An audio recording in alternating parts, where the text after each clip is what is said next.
A leader's fight. The 4 keys to inviting and leading conflict to best enhance your organization, your leaders, teams, employees, and your leadership. Now, it may seem odd that I'm saying invite a fight. One of the things that I talk about when I get to travel the world physically and virtually with talking to leaders and companies is the Leaders 3. And I get to ask leaders, what is your vision and vision factors for your team? What are your expectations and what are your rules? The common word that I hear come up more than anything else is respect. You as a leader, I as a leader, want an organization and culture that has respect. However, that word can be very vague. Everyone has a different definition of it. So you have a bunch of people respecting their own way. That can be dangerous. The other thing that comes up is that great leaders say that they want status quo, their ideas challenged. So it can be very odd for your people to understand what's respectful behavior and then how to challenge it being respectful. So it's up to us as leaders to invite the fight. Now, how do you do it? Here's the 4 keys that we must know. The first thing, we must identify it. Then we must allow it. Then we name it. And then lastly, we parental unit it. That'll make sense in a couple of minutes. So number 1, we have to identify it. It's hard to identify what your people may have to fight about or are fighting about between departments, because every department thinks that their job is the best and the hardest and their idea always needs to win. You know that, right? So it's hard to know what people are fighting about when we close our doors and operate via email. Or we go in and it's hybrid, it's remote, and we're not in contact in real time with our people. So first we have to identify it. That means getting up from behind your desk, taking unexpected rounds through the office, visiting people expectedly, unexpectedly, sitting in meetings, sitting in cross-departmental meetings, having your one-on-ones with your direct reports to understand their point, the other person's point, where the conflict is coming from, and then maybe what to best do about it, or they could do about it. Number 2, we have to allow it. Allowing the fight may mean that we have scheduled mediations between departments, one-on-one, interdepartmental meetings where we're sitting down to say, this is the vision and vision factors.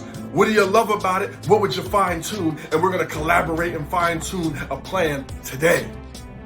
So we want to allow it, whether it's a formalized thing, whether it's something that's recurring that you've scheduled, or an impromptu mediation that's necessary. Allow it. Next is name it. Your culture will improve when you can name conflict. For example, someone might say, let's take this to the doctor. Let's take this problem, this challenge, this change to the doctor. And now everyone around you knows it's time to throw out ideas. How do we pinpoint what's wrong with it? Where's the medicine? What's the holes in it? So that's a phrase that I like to use. It's a phrase that you can use. Whatever phrase you use, get a phrase.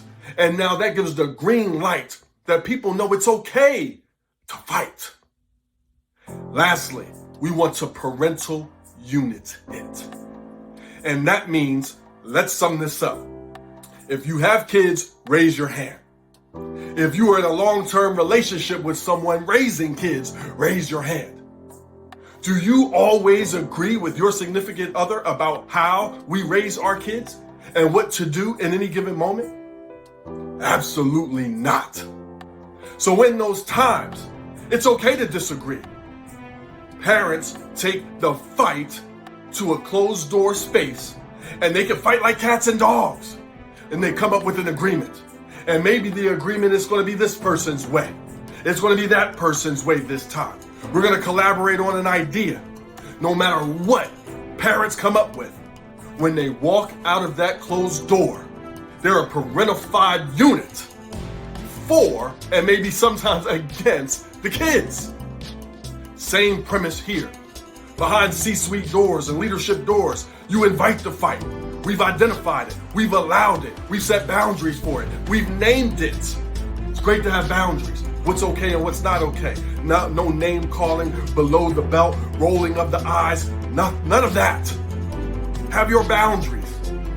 When we walk out that door, you and your team are smiling and willing to follow through with the idea that won, even when it's not yours. And we're gonna present it to the team, to our employees, to our front line, to our direct reports, with eagerness, with smiles, with fortitude, and ready to be great.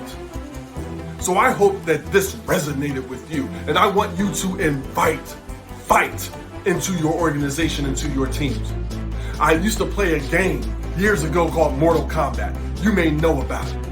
And they used to have two characters that had superpowers. Each had their own superpower. And before the fight begun, a menacing voice would come out and say, "Fight." And it was one of the best games that I've ever played. Your people have superpowers. Your departments have superpowers, and so do you. Let the fight happen, as long as with purpose and diligence, and you did the 4 keys. Guys, if you like this, you're gonna love everything at youevolvingnow.com. That's YOU, evolvingnow.com. And I look forward to you finding out more, you connecting with me, and allowing me to brainstorm ways to best be of impact, to match it to what I have, to customize, to create, or refer to best impact your team, your people, your leaders, your organization. Guys, thanks so much, and until next time, enjoy your evolution.